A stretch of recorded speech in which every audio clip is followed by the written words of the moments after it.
payer les remises gouvernementales.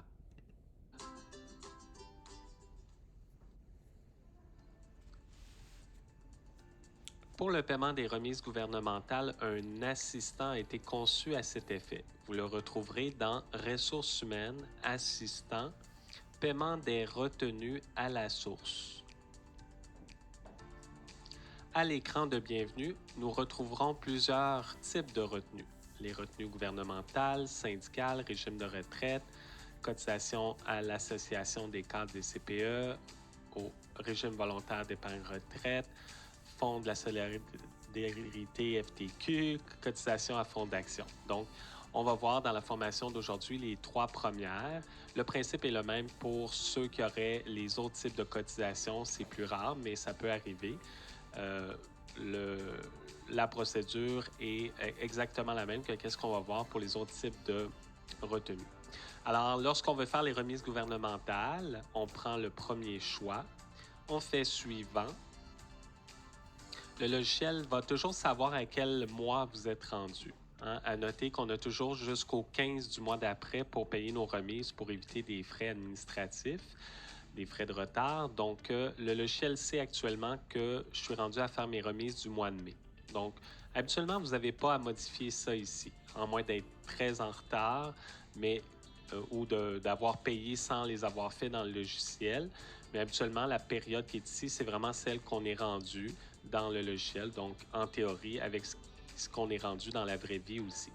La date de versement, c'est vraiment la date à laquelle vous payez vos remises. Donc, si par exemple, aujourd'hui, on est le 10 juin, je vais mettre la date que je paie mes remises, de façon à ce que dans ma conciliation bancaire, je vois la date exacte du paiement. Le mode de paiement, est-ce que je paie par chèque ou est-ce que je paie en ligne? Donc, je sélectionne le bon mode. La plupart des clients maintenant le font en ligne, donc par prélèvement direct. Si vous envoyez toujours un chèque par la poste, prenez chèque. Et votre compte de banque par défaut qui est déjà bien indiqué. On fait suivant. À l'écran suivant, on va voir les montants de retenue qu'on s'apprête à payer aux deux paliers gouvernementaux. On a d'abord le provincial. Alors ici, je vois que j'ai un total de 16 327,22 pour le provincial. J'ai le détail par type ici pour le RRQ, RQAP, impôt provincial, fonds de santé, part de l'employeur au RRQ, part de l'employeur au RQAP et CNESST à payer. Alors, tout ça est calculé automatiquement. Vous n'avez pas vous-même à faire les calculs.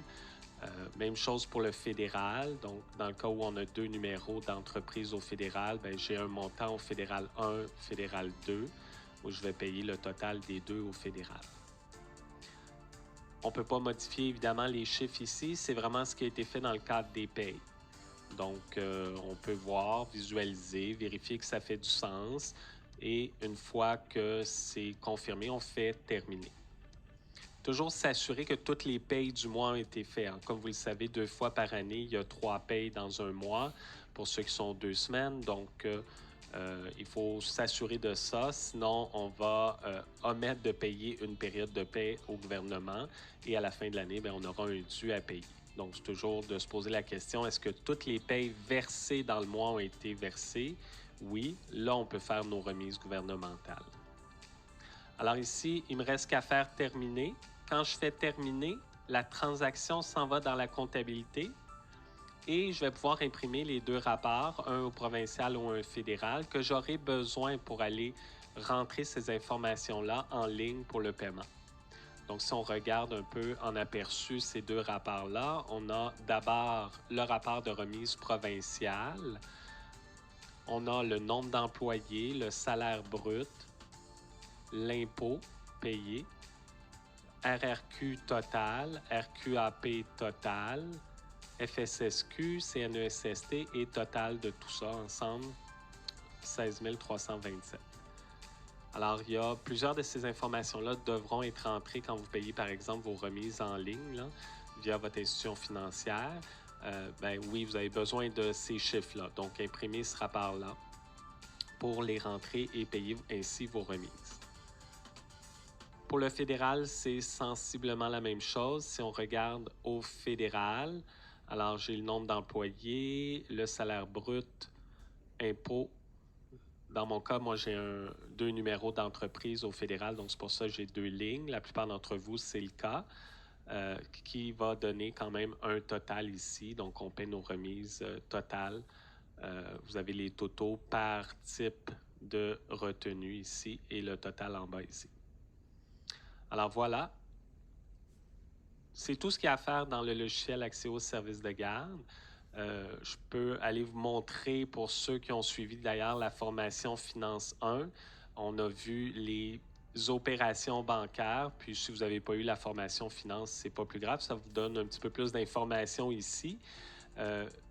Dans Finance Opérations bancaires, on pourra constater que nos remises sont là. On avait mis ça en date du 10 juin. Voyez-vous, c'est déjà ici 16 000, mes deux montants de fédéral. Alors, c'est déjà parti dans ma comptabilité.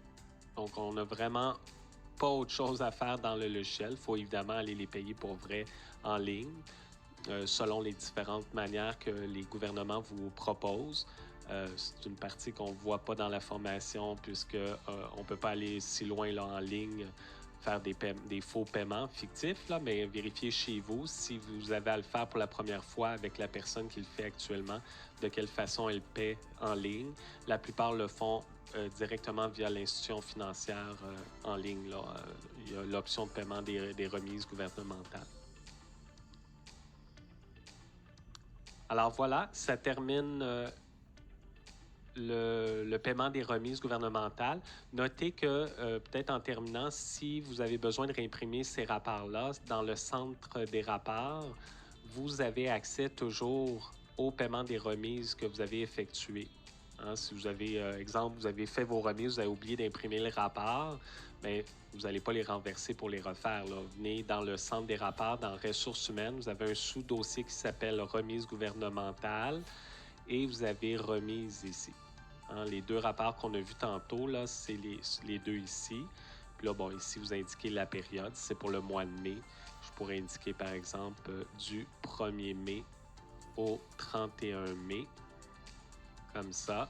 Et on sort les rapports qui sont disponibles. Donc, on voit pour le fédéral, même chose pour le provincial. On devrait retrouver notre 16 327 et 22, voilà. On retrouve exactement, idem, le même rapport.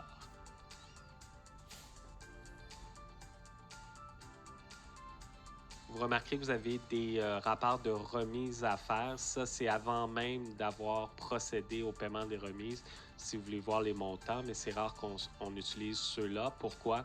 Parce qu'on les produit, on prend nos rapports, donc c'est très rare qu'on prend les autres types de rapports, là, on les produit directement. Alors voilà, on va passer à la prochaine section.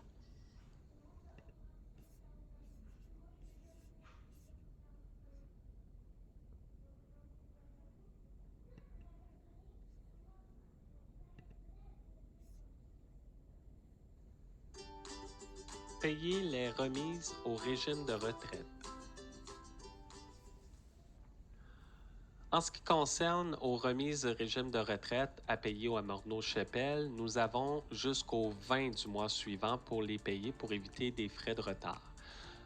Donc, le principe est similaire aux remises gouvernementales, sauf que nous aurons deux assistants à prendre. Le premier, paiement des retenues à la source. Et s'il y a dans le mois, par exemple, 2 payes ou 3 payes, on doit prendre pour autant de payes qu'il y a l'assistant paiement des retenues à la source.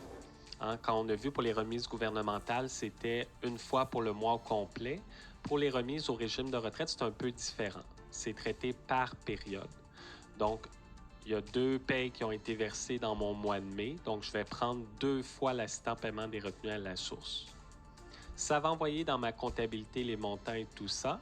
Mais pour être en mesure d'avoir les fichiers à remettre à Morneau-Chapelle, je vais par la suite devoir utiliser l'assistant générateur de fichiers pour Morneau-Chapelle. Alors évidemment, la plupart d'entre vous avez pris l'option du générateur de fichiers Mon eau Chapelle, au-delà de 90% des clients l'ont. Si vous ne l'avez pas, ben vous prenez l'assistant seulement paiement des retenues à la source. Mais pour la plupart d'entre vous, vous prenez paiement des retenues à la source, ensuite le générateur de fichiers pour Mon eau Chapelle, où vous allez pouvoir aller sur le site de Mon eau Chapelle, sur le portail Ariel, pour transférer vos fichiers qui sont en format Excel CSV, format d'extension CSV. Alors, on va voir d'abord qu'on doit prendre celui-ci et ensuite celui-là. Je vais montrer un peu le fonctionnement ici. Je ne pourrai pas montrer la portion sur le site de Mon eau Chapelle. Je vous invite à consulter le guide sur le générateur de fichiers Mon eau Chapelle qui est disponible sur notre portail et de le faire aussi avec une personne chez vous qui a l'habitude de faire cette portion-là sur le portail Ariel. Mon eau Chapelle vous fournit aussi des guides de leur côté, donc vous référez à toute cette documentation pour leur site à eux. Alors, on va voir la portion dans le logiciel Axéo Service de gamme. Alors, on y va avec le paiement des retenues à la source. Alors, on a notre écran de bienvenue. Cette fois-ci, on va aller choisir cotisation au régime de retraite, qui est le troisième choix ici. On va faire suivant. Encore là, le logiciel, il sait à quelle période on est rendu. Disons qu'aujourd'hui, on est le 10 juin. On paye tout aujourd'hui, le 10 juin, nos remises gouvernementales, régime de retraite. Et je vais payer en ligne, donc c'est-à-dire Mon eau Chapelle vont aller chercher les sous dans notre compte par prélèvement direct. La plupart des clients, c'est sous ce mode-ci. Et le compte bancaire est déjà correct. Alors, je fais suivant. On va montrer la liste des employés avec chacun leur cotisation au régime de retraite avec le total ici, 2143,33. Alors, c'est vraiment ce qui a été fait dans le cadre des payes. Donc, encore une fois, on ne peut pas modifier quelques informations que ce soit ici. C'est juste pour vous montrer les résultats, les chiffres. On confirme que ça fait du sens. On fait terminer ici. Et là, bien, on a des rapports, par exemple, cotisation régime de retraite, le rapport détaillé, où on va voir pour chacun des employés le détail du salaire admissible avec les informations de cotisation, dépendamment s'il y a eu des heures supplémentaires, etc. Le total à la fin pour notre total en bas ici. La plupart des clients n'imprimeront pas ce rapport-là. Pourquoi? Parce que c'est Axéo, c'est le logiciel qui va s'occuper d'exporter ça dans un fichier CSV que vous allez transférer à Mon eau Chapelle. Alors, c'est toujours disponible dans le centre des rapports, au même titre qu'on l'a vu tantôt pour les remises gouvernementales.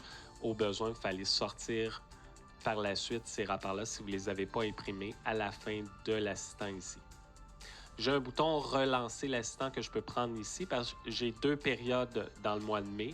Donc, je dois prendre une deuxième fois l'assistant pour avoir aussi ma deuxième période de paye. Alors, je refais cotisation régime de retraite, suivant. Et là, j'ai ma deuxième période de paye. On est toujours, par exemple, le 10 juin. Je paye aujourd'hui mes remises. Je fais suivant. Encore une fois, j'ai le montant de chaque employé, le total. Je fais terminer. Et fermer. Alors, le fait d'avoir pris ces 2 assistants-là, ça l'a envoyé dans ma comptabilité mes montants. Ça, c'est pour cette portion-là, c'est beau. Il va me rester mes fichiers à transmettre à Mon eau Chapelle pour qu'il aille chercher les sous dans mon compte de banque. Alors, je peux à ce moment-là aller prendre le deuxième assistant. Ressources humaines, assistant, générateur de fichiers pour Mon eau Chapelle. Alors, quand j'arrive ici, je vais voir mes 2 périodes. Si je n'avais pas pris l'autre assistant ici, ça serait vide et je ne pourrais même pas faire suivant. Alors, si vous vous trompez, là, vous prenez cet assistant-là avant l'autre, bien, vous ne pourrez pas aller bien loin. Vous n'aurez même pas le suivant de disponible. On a 2 cases pour autoriser le prélèvement. Donc, si vous voulez que Mon eau Chapelle prélève directement les sous, que ça soit autorisé, que vous n'ayez pas besoin de confirmer cette étape-là sur le portail Ariel, bien, cochez les cases ici. Dans le cas du mois de mai, j'aurai 3 fichiers à envoyer. À chaque mois, on envoie un fichier d'employé, de données nominales. Si vous avez embauché un nouvel employé, un employé qui a quitté, vous voulez que ça soit à jour au niveau des fichiers employés. Et 2 fichiers de remise, bien ça, c'est mes 2 périodes de paie. Donc, pour un total de 3 fichiers. Et on indique le répertoire où ça sera sauvegardé. C'est par défaut dans le dossier d'accès au service de garde dans vos documents. La plupart des clients vont le laisser à cet endroit où tous les fichiers créés par le logiciel, ce soit pour les relevés annuels et tout ça, ça se centralise dans le même dossier. Alors ici, on fait suivant. Et là, on va nous montrer que le fichier données nominales a été créé dans nos documents. Si je clique sur le premier lien bleu, je vais pouvoir voir, je vais transférer ici, mon fichier CSV de données nominales. Alors, c'est le premier fichier que je dois envoyer à Morneau Shepell. Alors là, c'est la portion que je ne peux pas vous montrer, mais c'est là que je me connecterai sur le site. Ici, on vous a mis le site de Morneau Shepell quand même, là. On clique dessus, on peut aller se connecter avec notre courriel et mot de passe. Et une fois qu'on va là-dedans, ben, on va pouvoir aller indiquer qu'on veut importer un fichier de données nominatives qui a été créé dans vos documents Windows. Alors, on leur transmet de la bonne façon. Une fois que c'est fait, on peut revenir ici et indiquer que le fichier a été envoyé avec succès. Si le portail Ariel est en panne ou il y a un problème avec leur site et que vous n'envoyez pas le fichier, on ne va pas dire que le fichier est envoyé. On va dire que le fichier n'a pas été ou n'a pas pu être envoyé à ce moment-là pour que ça annule l'opération. Puis vous viendrez prendre l'assistant un autre jour là, au moment où le portail Ariel fonctionnera. C'est rare, mais ça peut arriver. Alors ici, une fois que c'est envoyé avec succès, on clique ceci et on fait suivant. Et là, on retrouvera notre deuxième fichier qui est le premier fichier de données financières. On voit le montant ici. Alors ici, on fait la même chose. On va aller sur le portail Ariel et on va transférer le premier fichier de données financières. À noter qu'il a été créé dans le même répertoire que le nominatif. On le voit ici, c'est données financières, le gestionnaire avec paiement. Là. On voit la période. Bon, c'est un long, je vais le grossir, c'est un long nom de fichier sous le format que Morneau Shepell nous a demandé de leur transmettre. Alors, je leur transmets ce fichier-là. Alors, tout est là-dedans, la cotisation par employé. Tout, je peux l'ouvrir juste pour vous le montrer. Là. Vous, dans la vraie vie, vous n'avez pas besoin de l'ouvrir, mais on voit que c'est vraiment sous le gabarit que Morneau Shepell le demande, avec toutes les informations nécessaires. Alors ça, c'est mon premier fichier de données financières. Une fois qu'il est transféré à Morneau Shepell, je vais dire le fichier est envoyé avec succès. Et je fais un dernier suivant où j'aurai mon deuxième fichier de données financières que je transmets aussi à Morneau Shepell. Je vais dire le fichier est envoyé avec succès encore une fois. Je fais suivant et c'est terminé. Morneau Shepell a toute l'information nécessaire pour aller chercher les sous dans le compte de banque du service de garde. Dans Accès au service de garde, c'est parti dans la comptabilité. Donc, c'était la dernière étape pour la remise au régime de retraite. Alors voilà, nous allons passer maintenant au prochain point.